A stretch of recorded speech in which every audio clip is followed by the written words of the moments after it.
Hey guys, tech Mahindra నుంచి ఒక మంచి అప్డేట్ అయితే రావడం జరిగింది. సో ఇక్కడ మనకి హెచ్ఆర్ నుంచి అఫీషియల్ అప్డేట్ ఇది. So present 2023-2024 fresh pass outs ని వీళ్ళు తీసుకోవడం జరుగుతుంది.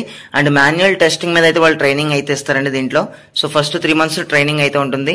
సో ఫ్రెష్ కాలేజ్ గ్రాడ్యుయేట్స్ కి మాత్రమే అవకాశం అయితే ఉంది. ఓల్డ్ పాస్ అవుట్ ఎవరైతే 22, 21 వీళ్ళు ఉన్నారో వీళ్ళకైతే ఛాన్స్ లేదండి. ఓన్లీ 23, 24 పాస్ అవుట్స్ కే ఛాన్స్ ఉంది. సో ఇన్ కేస్ మీకు తెలిసిన ఫ్రెండ్స్ ఎవరైనా సరే రీసెంట్ గా పాస్ అవుట్ అయి ఉంటే డెఫినెట్లీ అప్డేట్ అయితే వాళ్ళకి ఇన్ఫార్మ్ చేయండి. దీంట్లో మనకి ఎలిజిబిలిటీ క్రైటీరియా గురించి మాట్లాడుకుంటే బిఈ, బీటెక్, అలాగే ఎంసీఏ అవ్వచ్చు, ఎంఎస్సీ అవ్వచ్చు, ఎంటెక్ అవ్వచ్చు, ఎంఈ అవ్వచ్చు, వీళ్ళందరికీ కూడా ఛాన్స్ ఉందండి. అండ్ ఎవరైతే బీసీఏ, బీఎస్సీ చేసిన క్యాండిడేట్స్ ఉన్నారో వాళ్ళకైతే ఛాన్స్ లేదండి, అప్లై చేయాల్సిన అవసరం లేదు. సో అండ్ మనకి ఇందులో మైనస్ ఇదేంటంటే first of all job location వచ్చేసి మనకి అహ్మదాబాద్ ఆఫీస్ అయితే ఇవ్వడం జరుగుతుంది. సో ప్రెసెంట్ ఎటువంటి కన్స్టెంట్ అయితే పెట్టుకోకుండా డైరెక్ట్ గా మీరు ఆ జాబ్ లొకేషన్ కి అయితే రీలొకేట్ అవ్వచ్చు ఇన్ కేస్ సెలెక్ట్ అయితే.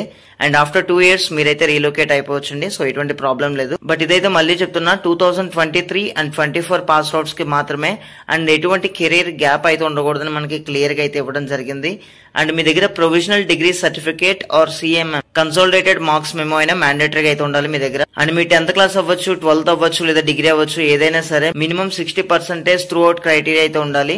ఇక ఇంపార్టెంట్ నోట్ పాయింట్స్ చూసుకుంటే ఎవరైతే అహ్మదాబాద్ కి రీలొకేట్ అవుదాం అనుకుని ఇంట్రెస్ట్ ఉన్న క్యాండిడేట్స్ ఉన్నారో వాళ్ళు మాత్రమే అప్లై చేయండి. అండ్ ఎవరైతే లాస్ట్ 6 months లో టెక్ మహీంద్రా సెలక్షన్ ప్రాసెస్ లో ఇన్వాల్వ్ అయ్యారో సో అటువంటి క్యాండిడేట్స్ కి అయితే ఛాన్స్ లేదండి. సో సెలక్షన్ ప్రొసీజర్ గురించి మాట్లాడుకుంటే మన నుంచి అప్లికేషన్ వెళ్ళిన తర్వాత వాళ్ళ టీం అనేది రివ్యూ చేయడం జరుగుతుంది. ఇన్ కేస్ మన ప్రొఫైల్ కనుక వాళ్ళ రిక్వైర్మెంట్ కి మ్యాచ్ అయితే డెఫినెట్లీ మనకి రెస్పాన్స్ అయితే రావడం జరుగుతుంది. సో మనకి ఇక్కడ ఒక నోట్ పాయింట్ అయితే ఇవ్వడం జరిగింది. మనం అప్లై చేసిన తర్వాత 3 to 4 days లోగా మనకి రెస్పాన్స్ అయితే రావడం జరుగుతుంది. ఇన్ కేస్ రెస్పాన్స్ రాలేదు అంటే మనం సెలెక్ట్ అవ్వలేదని అక్కడ అర్థం అనమాట.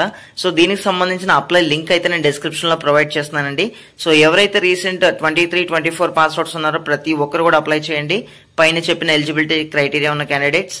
And before 4 PM 8th July అంటే రేపు ఈవినింగ్ మనకి 4 PM లోగా ప్రతి ఒక్కరు కూడా అప్లై చేయాలండి. సో మీకు ప్రెసెంట్ ఉన్న స్కిల్ సెట్ మెన్షన్ చేయండి. దానితో పాటు మాన్యువల్ టెస్టింగ్ మీద మీకు అండర్స్టాండింగ్ ఉంటే good understanding and manual testing అని చెప్పేసి అందులో కొన్ని టెక్నాలజీస్ గురించి కానీ ఏమైనా కొంచెం డీటెయిల్ గా స్కిల్ సెట్ లో యాడ్ చేయడానికి అయితే ట్రై చేయండి.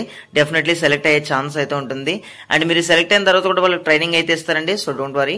అండ్ మరిన్ని లేటెస్ట్ అప్డేట్స్ మన ఛానల్లో రెగ్యులర్ గా ఇవ్వడం జరుగుతుంది. సో ప్రతి ఒక్కరు కూడా ఫాలో అవడానికి అయితే ట్రై చేయండి.